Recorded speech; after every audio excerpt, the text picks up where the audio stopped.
إلا تنصروه فقد نصره الله إذ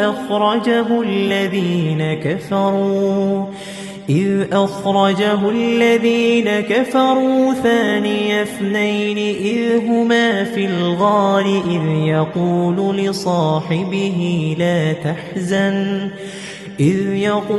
لصاحبه لا تحزن إن الله معنا فأنزل الله سكينته عليه وأيده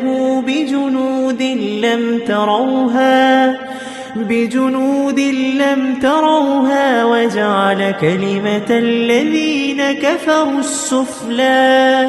وكلمة الله هي العليا والله عزيز حكيم.